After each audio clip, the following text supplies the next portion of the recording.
pessoal, espero que as férias de vocês tenham sido boas, apesar de talvez terem sido em casa.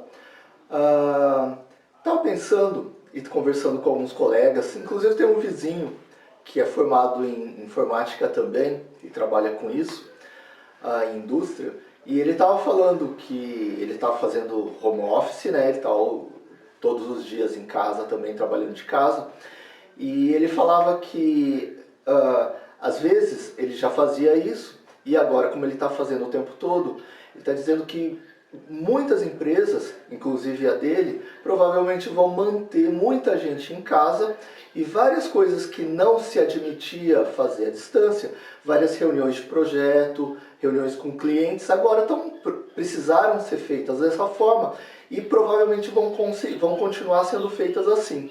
Então, a gente vai encarar esse nosso próximo semestre, de novo, pelo menos começando ainda à distância, como também um treinamento para a nossa futura vida profissional. Porque várias empresas que estavam descobrindo isso, engatinhando nesse processo de fazer à distância, fazer home office, estão descobrindo a força e desenvolvendo um monte de plataformas e de formas de interagir entre os vários colaboradores, as várias equipes e também com os fornecedores e com os clientes. Então, vamos lá. Essa disciplina é uma disciplina já bem diferente da que a gente viu no semestre passado. No semestre passado a gente falou de introdução à computação, que dava uma visão geral, tanto de representação de dados, por exemplo, o binário, as bases, falar de caracteres, falar de soma, subtração, números negativos, números em ponto flutuante, e do funcionamento básico, como era o processador, o funcionamento do processador pegando as instruções, a memória e assim por diante.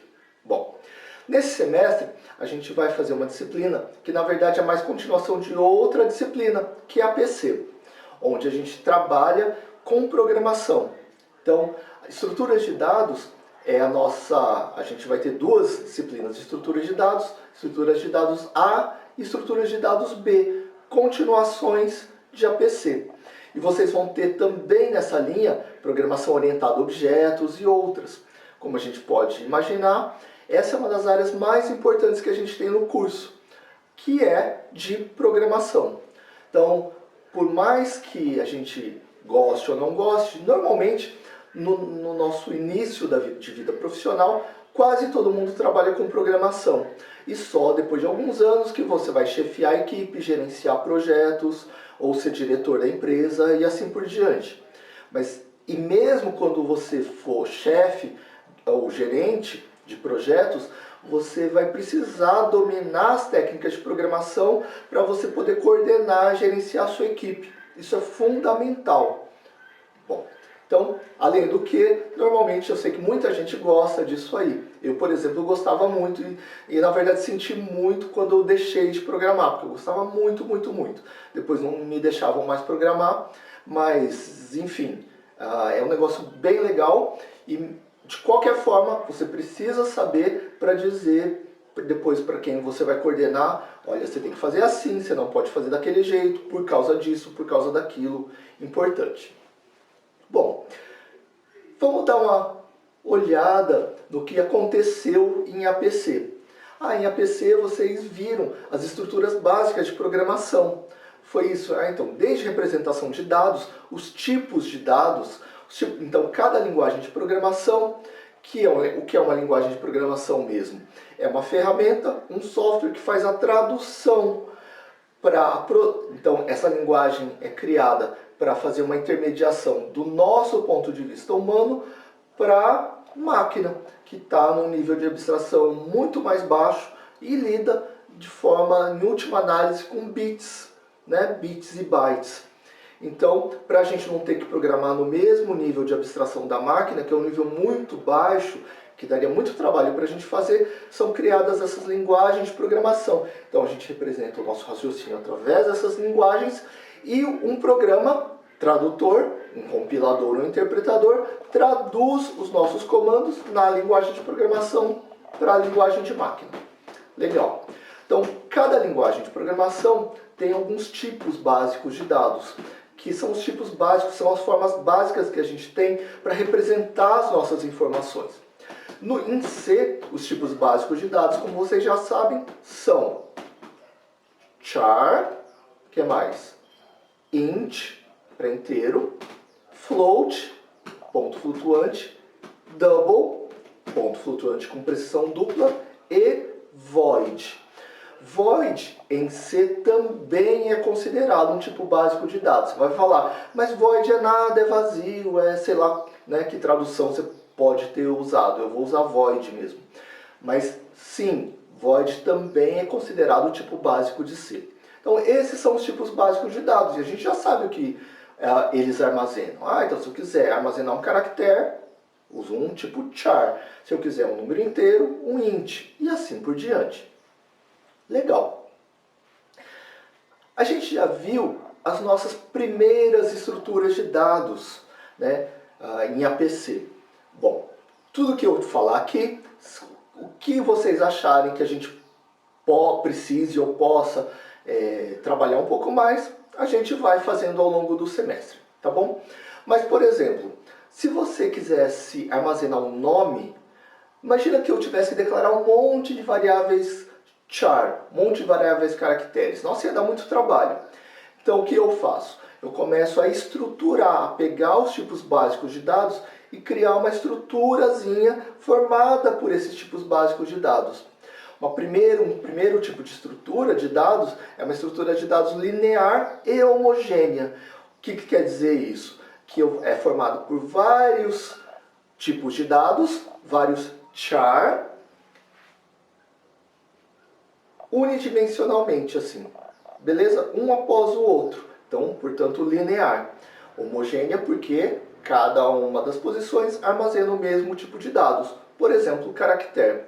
E daí eu posso criar uma variável, linha, por exemplo, ou nome, por exemplo, que é um char, nome, e uma quantidade de caracteres, uma quantidade máxima de caracteres.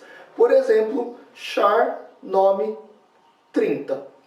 Isso quer dizer que a variável nome é uma variável composta por caracteres e tem espaço para armazenar até 30 caracteres. Beleza? Essa é uma estrutura de dados. E outras estruturas de dados lineares, uma outra estrutura de dados linear e homogênea, são os vetores, que vocês já viram também. Podia criar vetores de inteiros, por exemplo, ou de floats, de doubles, etc. As strings são um caso particular de vetores, um vetor de caracteres. Beleza? Posso chamar de vetor de caracteres também, mas o nome mais usual talvez seja string. Legal. Então, posso criar um vetor de caracteres e essas primeiras estruturas de dados que a gente tinha eram estruturas de dados sempre homogêneas, porque em cada posição da estrutura de dados eu armazenava o mesmo tipo de dados. Então, nos vetores de inteiros, todas as posições tinham inteiros. Nos vetores de caracteres, nas strings, em todas as posições eu tinha caracteres.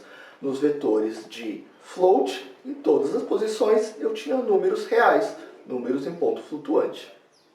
Essas primeiras estruturas de dados, como a gente falou, são unidimensionais, lineares e homogêneas. Além disso, a gente tem que colocar a quantidade máxima de elementos que a gente vai armazenar. Algumas dessas estruturas de dados têm peculiaridades que a gente já conhece. Por exemplo, as strings são sempre terminadas por null, que é o ASCII 0, mais conhecido como /0. Legal? Então, se a gente olhasse lá na tabela ASCII, o 0 ASCII é o null. Então, as strings são sempre terminadas por null. Para diferenciar o zero do caractere zero, que é um número, né, um algarismo numérico decimal, a gente costuma dizer /0. Beleza? Então, por exemplo, se eu coloco uma string de 30 posições, como ela tem que terminar com o /0, tem que terminar com o null, na verdade, na prática, eu só teria 29 posições para armazenar o meu nome. Legal. A gente também já viu estruturas de dados bidimensionais ou n-dimensionais. Quando a gente fala de matrizes, Ah, então eu podia ter uma matriz de inteiros de tantas linhas e tantas colunas. E eu podia ter uma matriz tridimensional também, e assim por diante. Essas matrizes, desde unidimensionais, chamadas de vetores, bidimensionais, já chamadas de matrizes, ou n-dimensionais, matrizes n-dimensionais, que vão dar origem a tensores, né? Às vezes a gente ouve falar disso, enfim.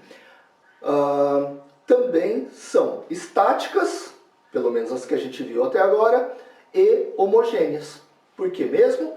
Porque a gente tem que dizer a priori, enquanto a gente está programando, qual é o tamanho máximo da estrutura de dados, qual é a quantidade máxima de informações que a gente vai armazenar, e homogêneas, porque todas as posições armazenam o mesmo tipo de dados.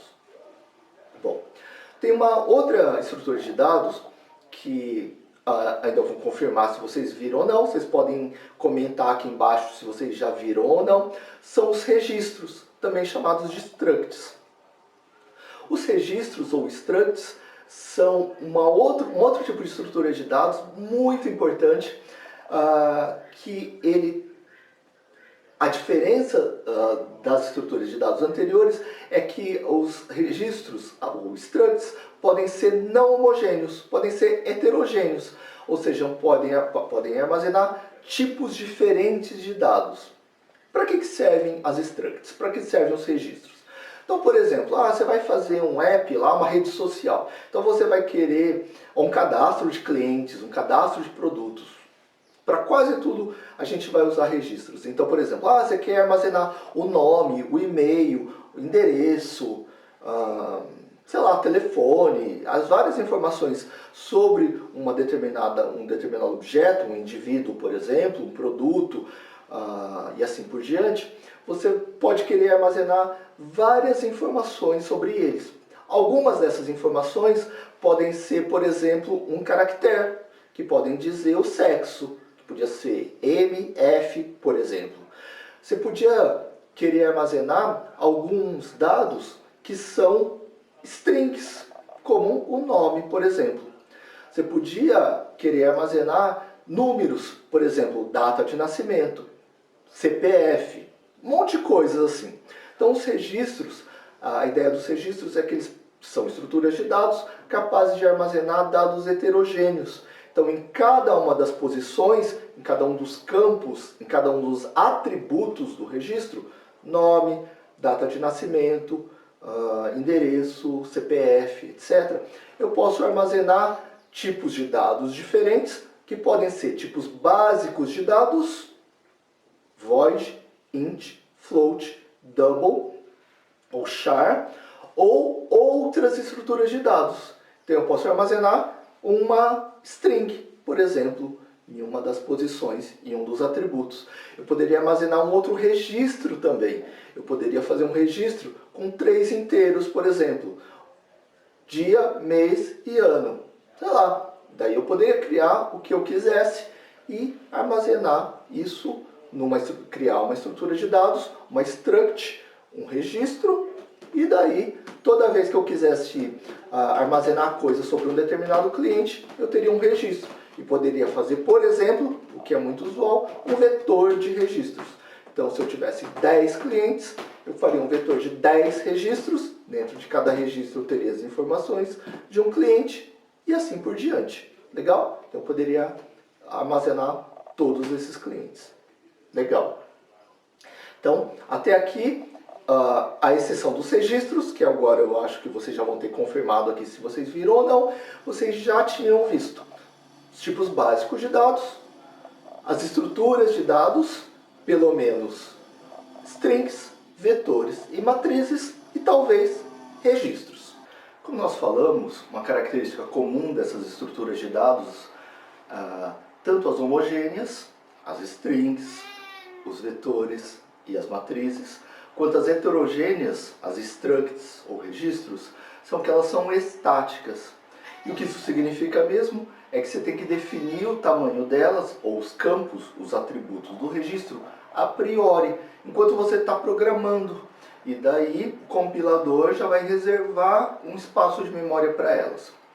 Bom, Isso significa que se você reservou, por exemplo, espaço num vetor de inteiros para 10 inteiros, se você for usar um inteiro só ou nenhum inteiro, nem você não for armazenar nenhum número, aquela estrutura de dados ficou armazenada. Exemplo, se cada inteiro ocupar 4 bytes e se você reservou um vetor de 10 bytes, o compilador já reservou, já alocou 10 vezes 4 bytes, ou seja, 40 bytes. Aqueles 40 bytes são usados independentemente de você usar ou não o vetor.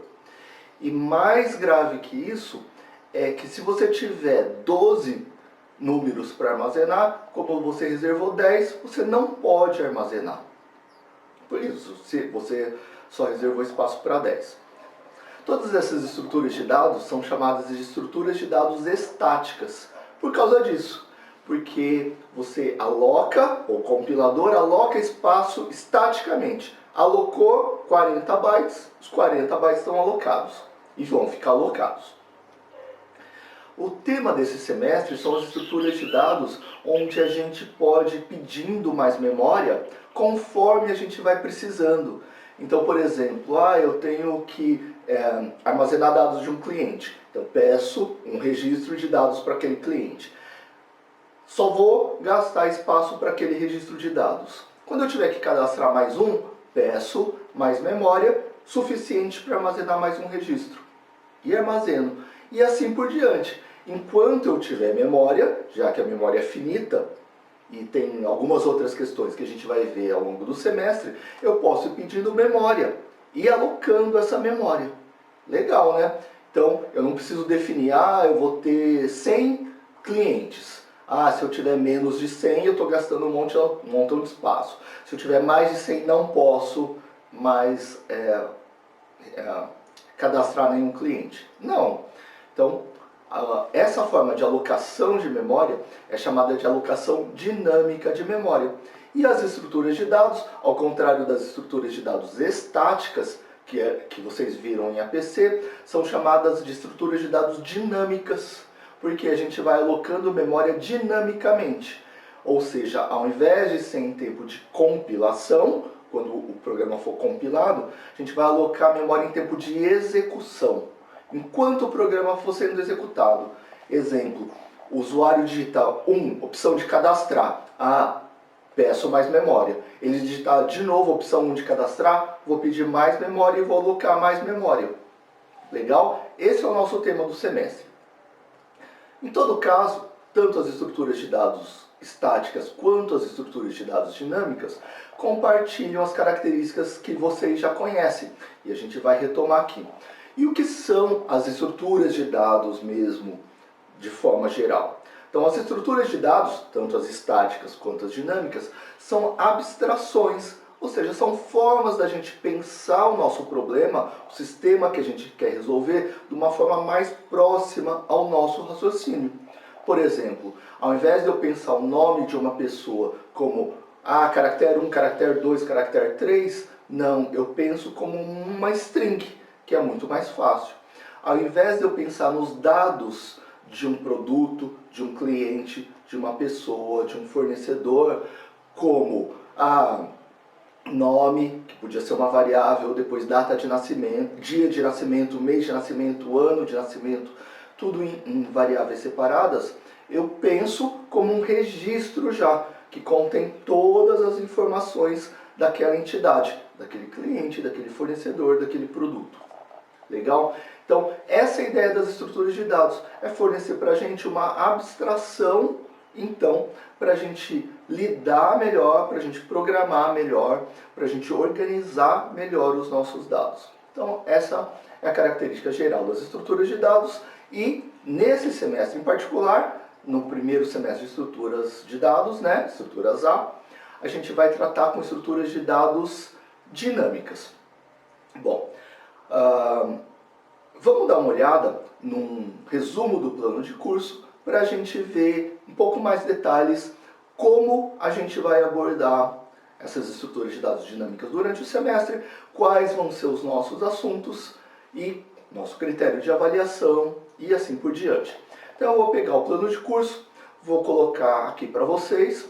E esse plano de curso, como vocês já sabem, vai ficar disponível daqui a algumas semanas no site da PUC também, de forma completa, com todos os detalhes, mas aqui eu já vou colocar em linhas gerais as principais informações já sobre o nosso planejamento. Vamos dar uma olhada então no nosso plano de curso. A primeira coisa é a ementa. Na ementa a gente tem os principais tópicos, os principais assuntos a serem tratados durante o semestre. Então vamos ver lá.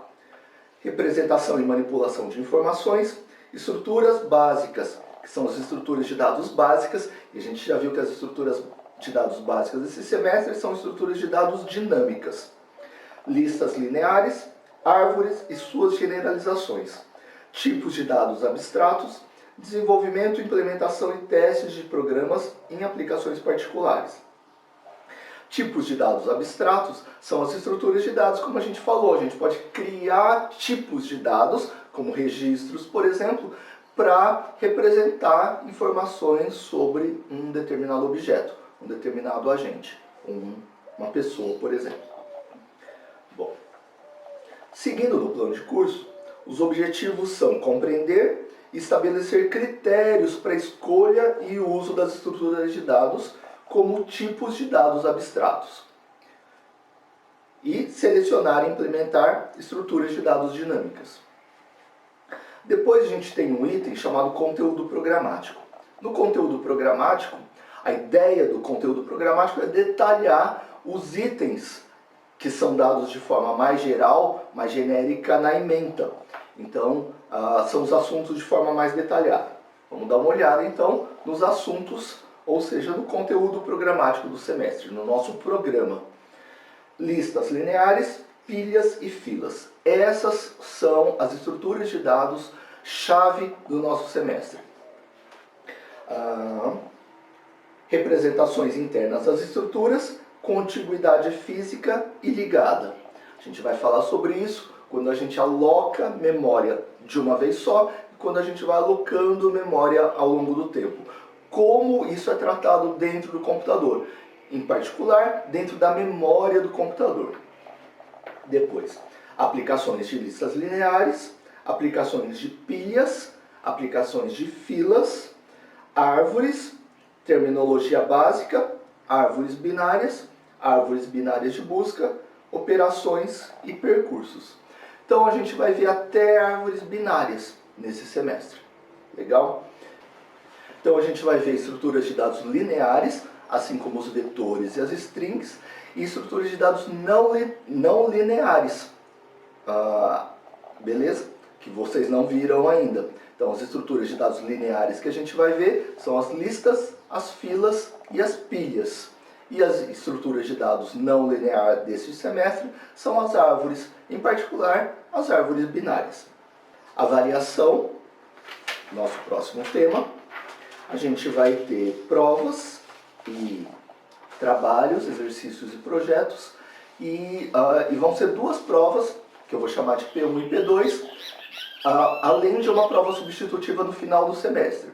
Assim como a gente já fez no semestre passado na disciplina de Introdução à Computação, a prova substitutiva é opcional e só faz quem não tiver obtido média teórica, nas provas teóricas. Vocês precisam ter média mínima 5, tanto na parte prática quanto na parte teórica. Bom, vou falar primeiro na parte teórica, portanto. A média da parte teórica é formada por duas provas, P1 e P2, e quem não obtiver faz a prova substitutiva no final do semestre. A prova substitutiva vai ter a matéria do semestre todo e a nota dela substitui a sua menor nota, caso você não tenha obtido média de 5 para cima. Já tem as datas previstas. As datas previstas para vocês são a P1, dia 23 de setembro, a P2, dia 18 de novembro e a Sub, dia 2 de dezembro. Beleza? Então, a menos que aconteça alguma coisa de força maior, algum evento, já ficamos com as provas marcadas. Na parte prática, a gente vai ter exercícios para entregar ao longo do semestre e também projeto ou projetos. Então, ao longo do semestre, eu vou propor alguns exercícios, vocês vão me mandar ou mandar para o monitor. Acho que a gente vai conseguir ter monitores, um monitor pelo menos, talvez dois. Vamos ver até a gente fechar essa questão burocrática. E daí vocês vão mandar, provavelmente, para os monitores os exercícios, beleza? Como a gente falou, vocês vão ter que fazer média igual ou superior a 5, tanto na parte teórica quanto na parte prática, para serem aprovados. O último grande item do nosso planejamento é a bibliografia. O legal dessas matérias dos primeiros anos, principalmente dos 2 primeiros anos, é que você tem muito material na internet, né? Não vai faltar para vocês.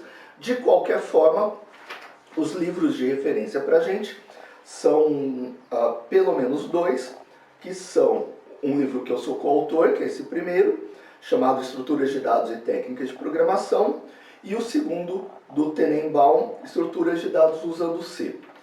Tanto esses 2 livros, quanto vários outros livros e materiais que vocês possam obter na internet, vão ajudar bastante, já que essas estruturas de dados do semestre são consideradas ainda estruturas de dados básicas e todo mundo estuda isso, né? São tópicos importantes para todos os cursos na nossa área, tanto na engenharia de computação, na ciência de computação, na engenharia de software, nos sistemas de informação e outros cursos também. Beleza? Tá?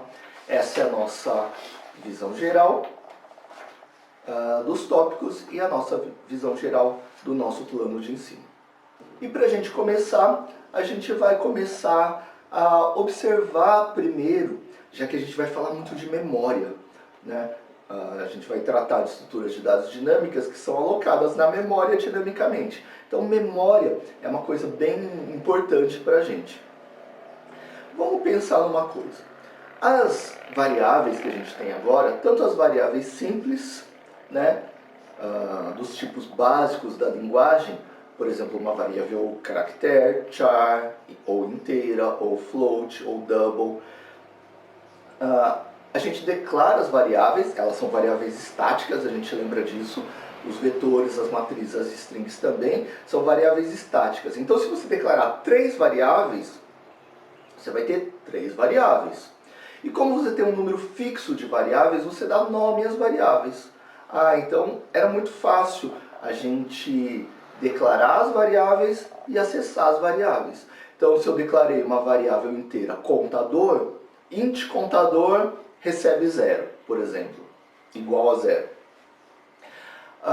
Sempre que eu quisesse falar desse contador, acessar o contador, por exemplo, printf porcentagem de contador, eu dava o nome da variável. Contador recebe contador mais 5, tá? Eu sempre acessava essas variáveis através dos nomes delas. Legal. Agora a gente vai tratar de estruturas de dados dinâmicas. Então eu não sei quantas variáveis eu vou ter. Então como é que eu vou chamar essas variáveis? Eu não posso chamar de variável 1, 2, 3, 4, 5, eu nem sei quantas variáveis eu vou ter. Eu não consigo dar nomes para elas, porque pode ser que eu tenha 1, 0, ser que eu tenha 1, 2, 3, 200, 5.000 e assim por diante. Então a gente vai trabalhar com essas variáveis dinâmicas através dos endereços de memória. Legal. Então o nosso primeiro tópico é ver ou rever os ponteiros. Legal? Então essa nossa primeira revisão, né, que a gente vai tratar hoje, ainda com uma forma de esquentar, a gente retomar algumas coisas e vai falar de ponteiros. Bom, primeiro, o que são ponteiros? Um detalhe.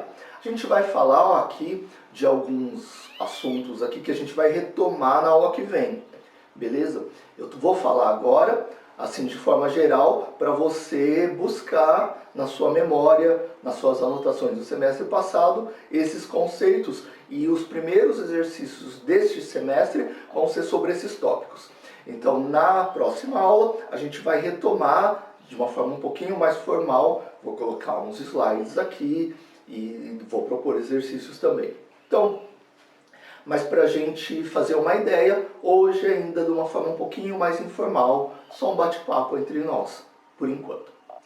Então, a gente tem vários tipos de variáveis, como a gente falou. Tem algumas variáveis que armazenam inteiros, e quando a gente quer armazenar um inteiro, a gente declara int.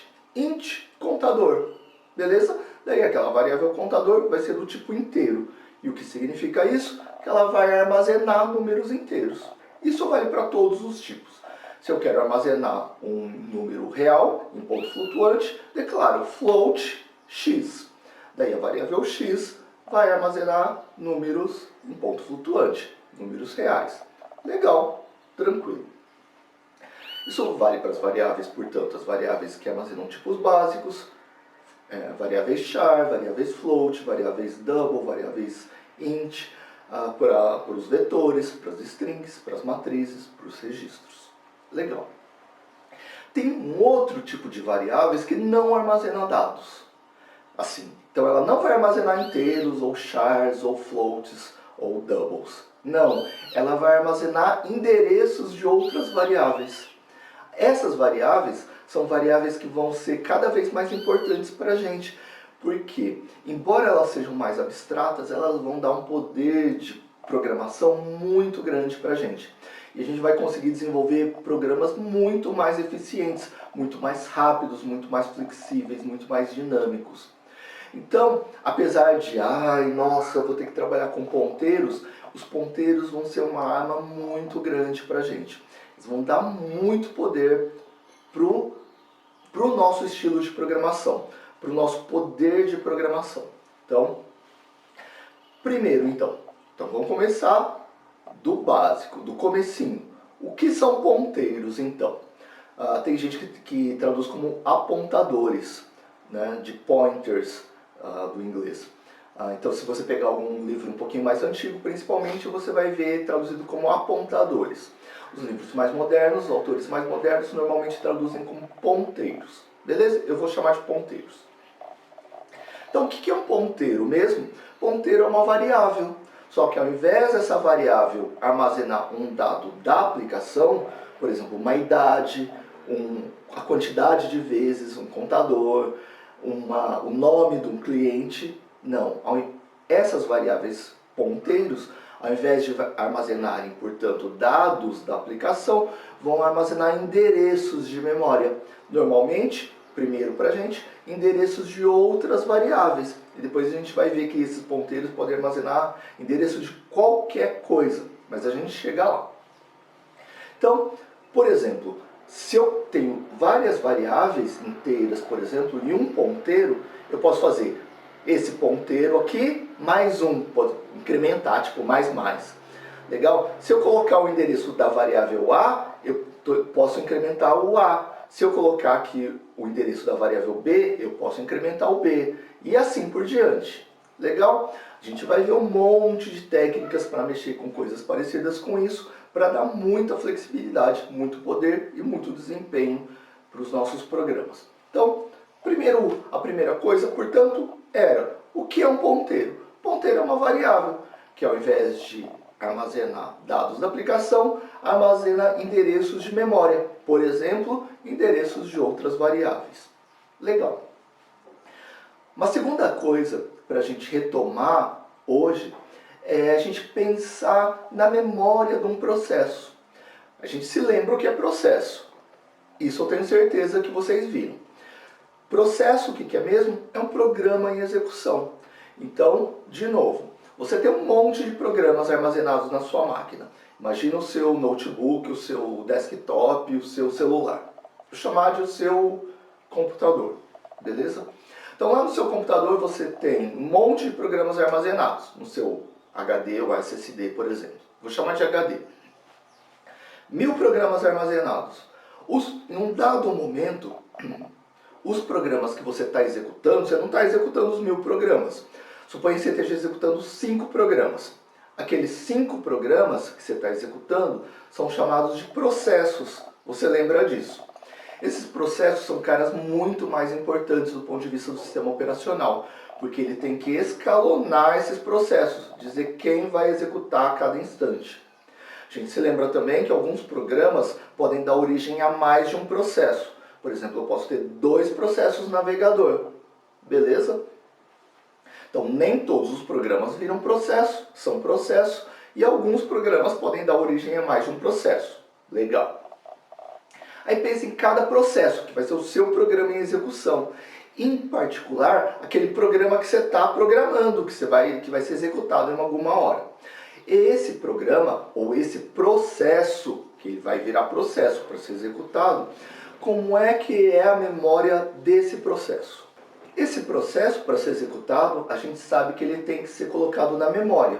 Legal? Para daí, quando esse processo for escalonado, eu pegar a instrução que está no endereço de memória, trazer para o processador, interpretar, executar, pegar a próxima instrução, interpretar, executar. Beleza.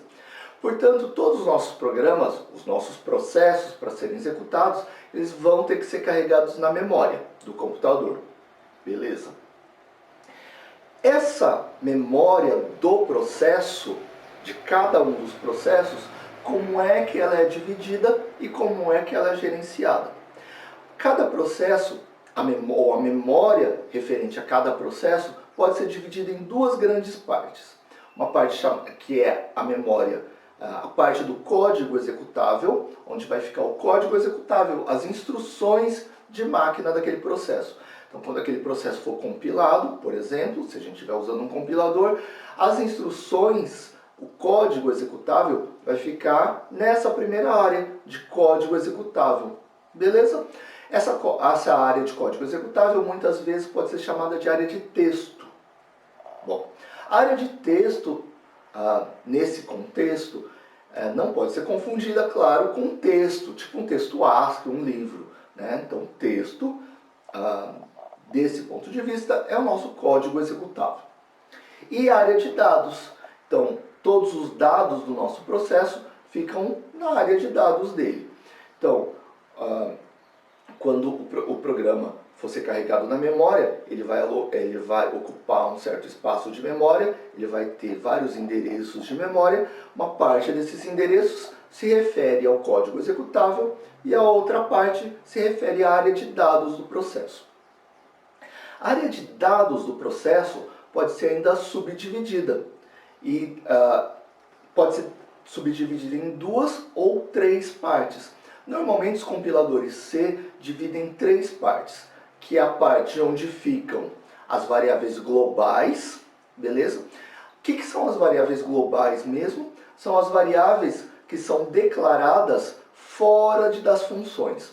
Então, por exemplo, se você viu a função main, a função principal, declarou variáveis lá dentro, que as variáveis que você declarou dentro da main, que é normalmente como a gente começa a fazer os nossos programas, são variáveis locais à função main, são variáveis que estão dentro da função principal. Se você já aprendeu a fazer procedimentos ou funções, suponha que você tenha implementado uma função f. As variáveis que você declarou dentro da função f são variáveis locais à função f, são variáveis que estão internas à função f. As variáveis globais são as variáveis que ficam fora de qualquer função. Beleza? Normalmente, ela não precisa ser isso. Ela pode ser declarada fora de qualquer função. Mas normalmente, a gente declara antes da primeira função. Então, por exemplo, o jeito mais usual de fazer programas é colocar as bibliotecas. Então, include, stdio, a biblioteca padrão standard de input e output, de entrada e saída. Aí você dá include na stdlib, na standard, na biblioteca padrão, né, library, standard library, da include na biblioteca padrão e da include nas várias bibliotecas que você vai usar funções internas. Tipo, como você já conhece, funções padrão de entrada e saída, scanf, printf, coisas assim, tá bom? Bom, e a gente vai usar muito, ou quase sempre também, a biblioteca padrão, a stdlib. Então, a gente vai dar include na stdlib também. O que mais que a gente faz? Se você quiser definir uma variável, definir um nome, por exemplo, um número máximo. Ah, o número máximo de, sei lá, que eu vou alocar, talvez você possa ter usado, o tamanho máximo do vetor. Aí você pode colocar define, né, define max 10. Aí o tamanho máximo vai ser 10. Depois, antes da main, você podia declarar variáveis lá também. Por exemplo, int, sei lá, x. Aí aquela variável x que foi declarada fora das funções, normalmente antes das funções, é uma variável que não está interna a nenhuma função. Então ela não é local a nenhuma função. Essa variável é chamada de variável global. Qual a diferença e quais as características das variáveis globais? As variáveis que estão dentro da main só podem ser acessadas pela main. As variáveis que estiverem dentro de uma função f só podem ser acessadas pela função f. As variáveis globais podem ser acessadas por qualquer função. E por isso elas ficam alocadas na memória, elas ocupam espaço de memória desde o início da execução do processo até o final da execução do processo. Desde quando você vai começar o processo a executar, o compilador já aloca, já tem espaço para aquela variável global. As variáveis locais, por sua vez, são alocadas, ocupam memória quando você chama a função e quando a função termina, elas são desalocadas, elas são liberadas da memória. Beleza? Bom, então, um parênteses que você já deve ter discutido, mas para lembrar todo mundo, as variáveis, por que eu não uso sempre variáveis globais? Poxa, muito mais fácil, posso usar em todas as funções. Desse ponto de vista, você pode ter razão. Por outro lado, a gente vai querer ser bem criterioso em que variáveis a gente vai usar como variáveis globais. A ideia de usar variáveis globais, ao contrário do que a gente pode imaginar à primeira vista, pode não ser uma alternativa segura. Por quê? Assim como para a gente programar pode ser mais fácil, para as funções é muito fácil elas acessarem e modificarem o valor das variáveis globais. Então, para evitar esse tipo de coisa, né, de funções acessarem e modificarem, lerem também, né, espionarem, espiarem o valor, mas principalmente de modificarem o valor das variáveis, é legal que a gente trabalhe, programe de forma mais concentrada, mais isolada, ou como a gente vai dizer, mais encapsulada. A gente vai deixar as funções mais encapsuladas, mais dentro de si.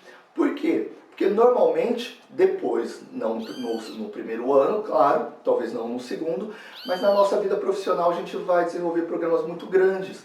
E muitas vezes em equipes, porque os programas vão ser muito, muito grandes. Então a ideia é que se eu colocar uma variável lá, um outro programador da minha equipe pode ter a mesma ideia de usar a mesma variável, o mesmo nome de variável. E daí, se ele fizer alguma modificação, vai afetar a minha variável, o valor da minha variável. E como eu debugo esse código? Como eu tiro erros desse código? Nossa, fica muito difícil.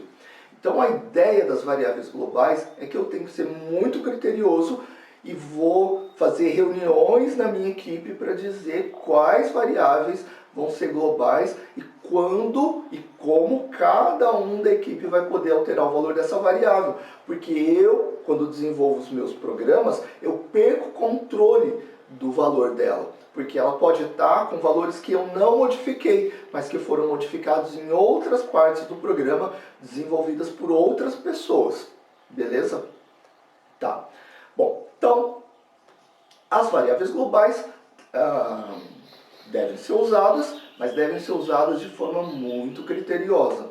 E, desde o começo do curso, a nossa ideia é que a gente não utilize muitas variáveis globais, ainda que a gente esteja desenvolvendo sozinho ou em dupla no máximo, para criar esse hábito que vai ser útil durante toda a nossa vida profissional. Bom, então, retomando, a gente está vendo a memória do nosso processo, o espaço de memória dele. dividida entre área de texto, ou área de código executável, e área de dados. Dentro da área de dados, a primeira sub-área é a área das variáveis globais. Como a gente falou, ela fica alocada desde o início da execução do processo até o final da execução do processo. É uma área fixa, portanto, né? Ela fica lá, se você declarou 10 variáveis globais, 10 inteiros, cada inteiro tem 4 bytes, ele vai ocupar 40 bytes. Isso é só um exemplo. O nosso primeiro exercício vai ser identificar o nosso ambiente, o nosso compilador, quantos bytes, por exemplo, ele aloca, ele ocupa para cada tipo de variável. Você lembra da I3E para números em ponto flutuante? Quantos bytes tinham os floats em precisão simples e os em precisão dupla, os double? Lembra disso? A gente vai verificar isso em laboratório na prática.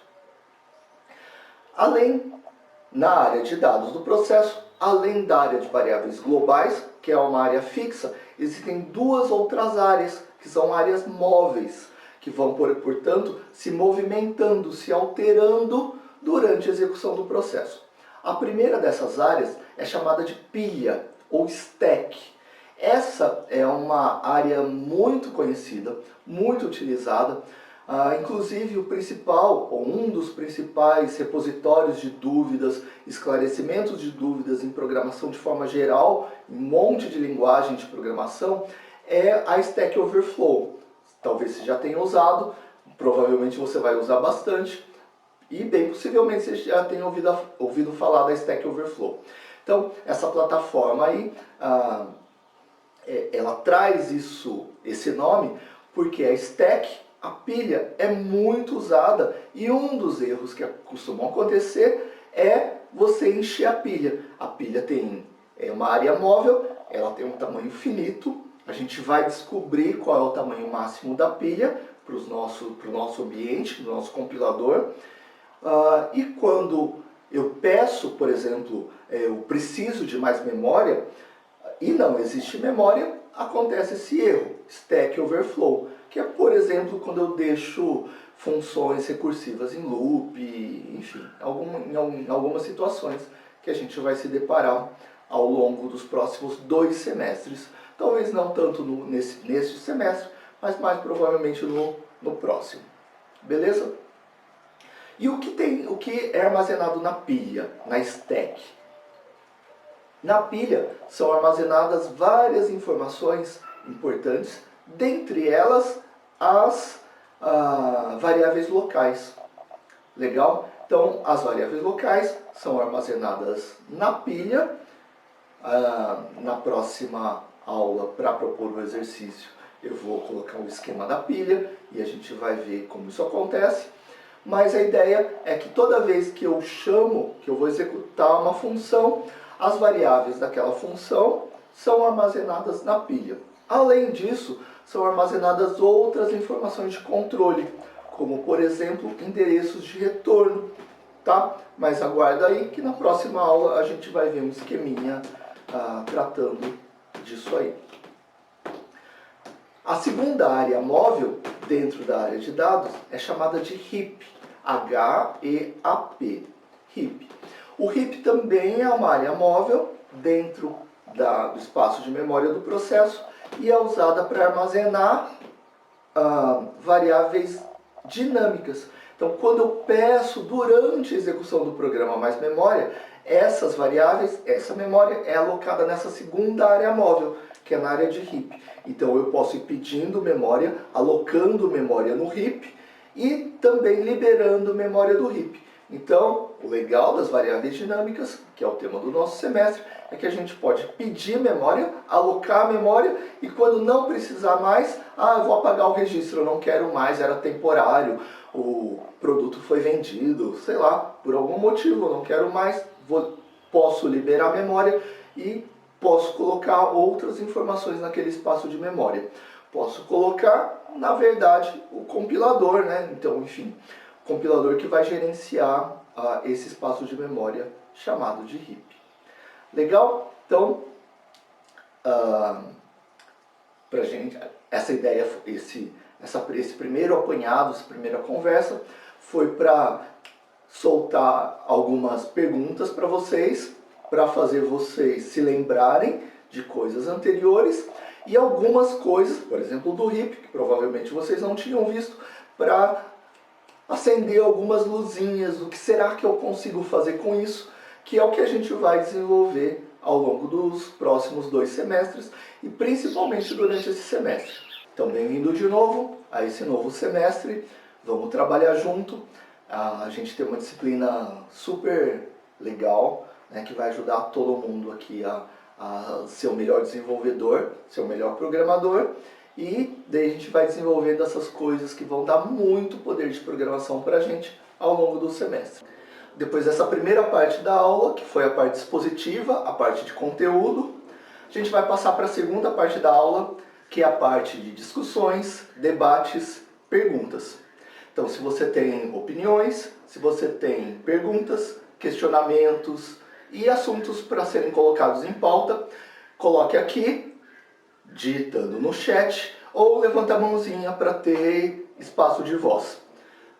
E todo mundo fique à vontade também para responder, para colocar suas ideias sobre as questões de todo mundo, para a gente abrir esse debate para a sala. Então vamos lá, vamos começar.